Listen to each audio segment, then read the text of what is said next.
LAC से लेकर के LOC तक भारत का यही अवतार दुनिया देख रही है।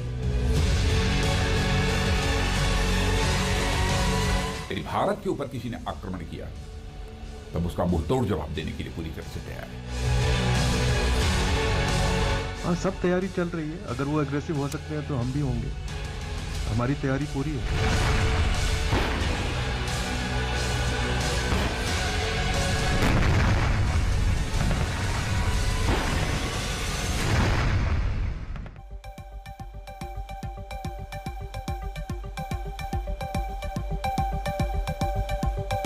आप देख रहे हैं आज तक, आपके साथ मैं हूं नवजोत रंधावा। आखिर लौट के चीन बातचीत पर ही आ गया है। 78 दिन बाद LAC पर तनाव को लेकर फिर से बातचीत हो रही है। भारत ने साफ कर दिया है कि चीन को अप्रैल वाली पोजीशन पर लौटना होगा। अब गेंद चीन के पाले में है। अब देखना यह है कि जमाने वाली ठंड में चीन के तेवर कितने ढीले पड़ते हैं।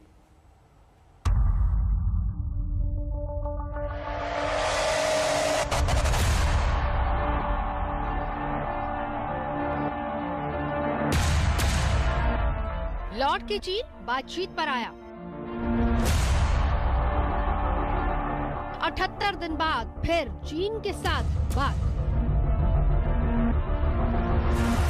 मॉल्जो में सैन्य स्तर की बड़ी बैठक। -30 डिग्री में LAC पर गर्मी। 9 दौर की मुलाकात, बनेगी बात।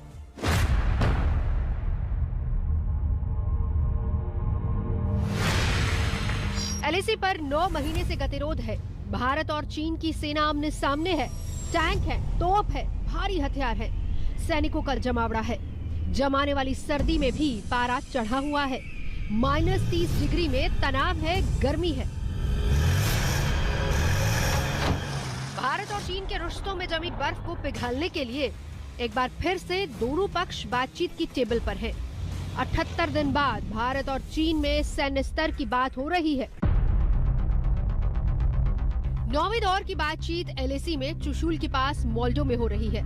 मॉल्डो का बॉर्डर पर्सनल मीटिंग पॉइंट चीन की तरफ है। बैठक में भारत की ओर से 14वीं कॉर्प्स के कमांडर लेफ्टिनेंट जनरल PG के मेनन और चीन की ओर से मेजर जनरल लियोलन शिरकत करेंगे। बैठक में विदेश मंत्रालय के प्रतिनिधि भी होंगे। लद्दाख सरहद पर जारी तनाव के बीच एक लंबे अंतराल के बाद एक बार फिर से भारत और चीनी सेनाओं के बीच में मॉल्डो में बातचीत शुरू हो गई है। हालांकि इस बातचीत को लेकर बहुत ज्यादा उम्मीद नहीं जताई जा रही है। और दूसरी तरफ चीनी सेना पर लद्दाख की सर्दी भारी पड़ रही है और भारतीय सेना ने भी साफ कर दिया है कि चीनी सेना को हर हाल में अप्रैल 2020 की स्थिति में लौटना होगा। पिछले साल अप्रैल में बढ़े तनाव के बाद अब भारत और चीन में सैन्य स्तर की 8 दौर की बातचीत हो चुकी है, लेकिन नतीजा कोई नहीं निकला। आज चीनी पक्ष उस मेमो का जवाब देगा जो भारत ने भेजा है। देखिए, बातचीत तो होनी चाहिए चीन और भारत के बीच में, और हल भी फाइनली बातचीत से ही निकलना है, क्योंकि मिलिट्री एक्शन भी बातचीत के ऊपर अच्छी नेगोशिएटिंग पोजीशन पर ले जाने के लिए किए जाते हैं। अप्रैल में चीन ने चालबाजी दिखाते हुए LAC पर कदम आगे बढ़ाए। इसके बाद बढ़े तनाव के बाद बातचीत भी शुरू हुई। पिछले साल 6 जून को पहले दौर की बात हुई, लेकिन गतिरोध खत्म नहीं हुआ।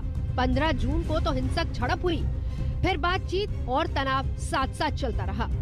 भारत ने हर बैठक में साफ कर दिया कि चीन को अप्रैल से पहले वाली पोजीशन पर लौटना होगा।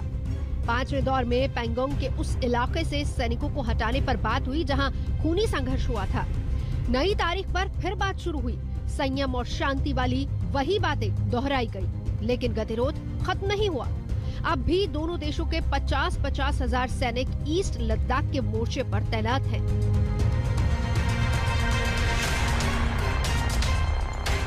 ऐसे में सवाल यह है कि नई बातचीत से उम्मीदें क्या है। भारत ने तो साफ कर दिया है कि वो हटने वाला नहीं है। हटना तो चीन को ही पड़ेगा। भरोसा इतना कम है कि चीन भी पीछे हटना नहीं चाहता। रक्षा विशेषज्ञों को लगता है कि चीन को डर है कि अगर उसने पैर खींचे तो भारत आगे बढ़ सकता है। चीन के वापस जाने में हमें बहुत ज्यादा उम्मीद नहीं है। कारण ये है कि सबसे पहले तो वापस जाना एक तो लॉस ऑफ फेस हो जाएगा। दूसरा, उन्हें भी खतरा है कि अगर वो वापस चले गए तो जो अभी ट्रस्ट डेफिसिट चल रहा है दोनों के बीच में, इतनी ज़्यादा भरोसा नहीं है एक दूसरे देश के ऊपर, तो अगर इंडियन आर्मी वहाँ आके बैठ गई तब वो क्या करेंगे, और तब उनके लिए बहुत बड़ी बेइज्जती वाली बात हो जाएगी, और वो भी जबकि उनका 100वां साल होने वाला है चाइनीज कम्युनिस्ट पार्टी का। चीन पर कोई भरोसा करे तो कैसे करे? चालबाजी, धोखेबाजी तो चीन के साथ जुड़ी हुई है। पीठ पर छुरा फोकने का इतिहास रहा है। जबान तो मीठी होती है, लेकिन करतूत ऐसी कि क्या कहें। ऐसे में बातचीत के 9वें दौर से उम्मीद करे तो क्या करे? -30 डिग्री वाले मोर्चे पर तनाव खत्म करना है तो चीन को पीछे हटना ही होगा। मंजीत नेगी के साथ आज तक ब्यूरो। वैसे यहाँ चीन को समझ आना चाहिए कि न्यू इंडिया 1962 वाला अब नहीं है। गलवान में चीन ने झांकी तो देख ही ली होगी। अब चीन के लिए अच्छा यही है कि वो अपने कदम पीछे कर ले। जमाने वाली ठंड में भी भारतीय जाबाज लगातार डटे हैं, मुस्तैद हैं।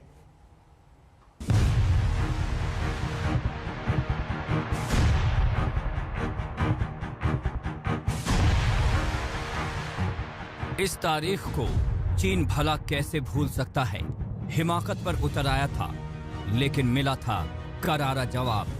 गलवान वैली में निहत्थे भारतीय जांबाजों ने चीन को ऐसा सबक सिखाया कि सारी हेकड़ी निकल गई।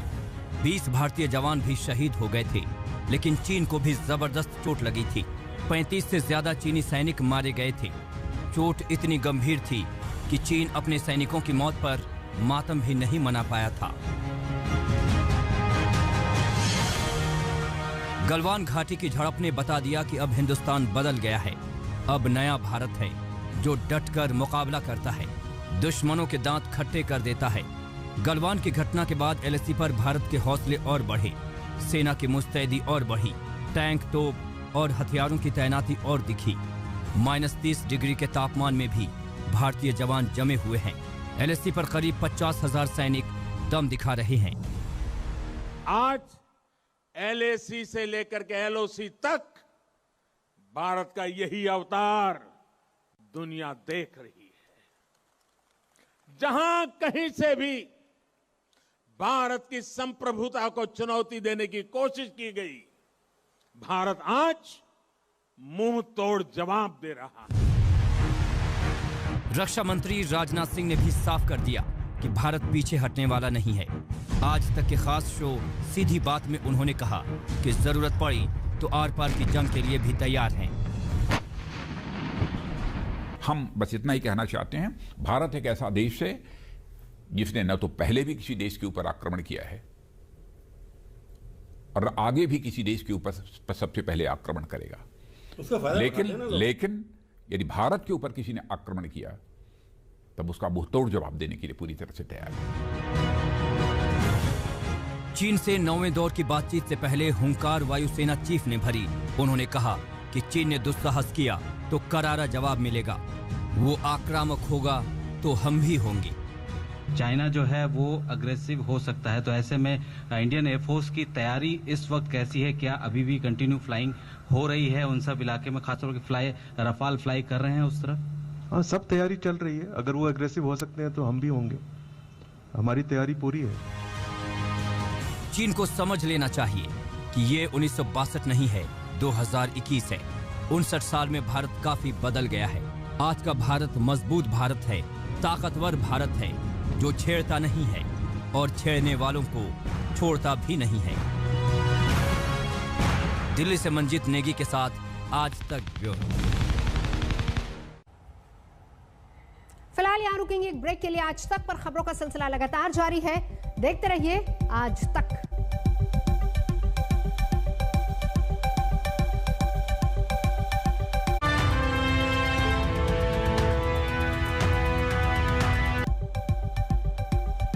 अब राफेल आ गया है, लद्दाख में तैनाती भी हो गई है। चीन से जरा भी दुस्साहस चीन ने दिखाया तो फिर उसका करारा जवाब चीन को मिलेगा। इस रिपोर्ट में देखिए।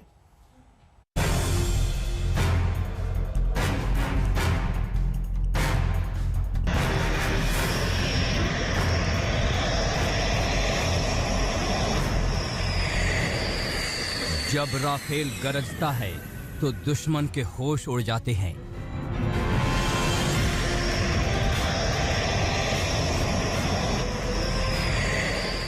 जब राफेल उड़ता है तो दुश्मन दुम दबाकर भाग जाता है।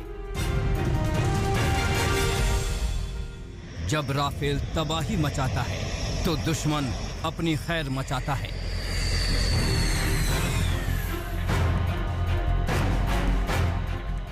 राफेल की ताकत चीन भी जानता है।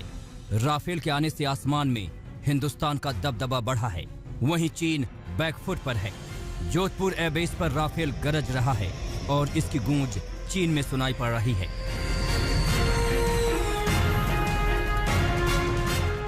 पिछले साल ही भारतीय वायुसेना में दुनिया के सबसे आधुनिक राफेल फाइटर जेट्स शामिल किए गए। पहली बार युद्धाभ्यास में राफेल के साथ भारतीय फाइटर पायलट्स भी शामिल हुए।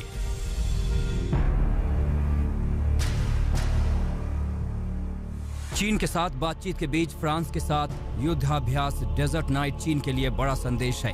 अभी तक 8 राफेल विमानों को वायुसेना में शामिल किया जा चुका है, जिन्हें फिलहाल यहाँ रुकेंगे एक ब्रेक के लिए। आज तक पर खबरों का सिलसिला लगातार जारी है, देखते रहिए आज तक।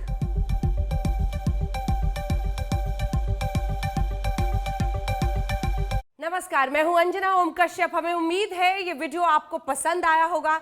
लेटेस्ट खबरों के लिए यूं ही देखते रहिए आज तक, और इस वीडियो के पसंद आने पर लाइक, शेयर एंड सब्सक्राइब करना ना भूलें।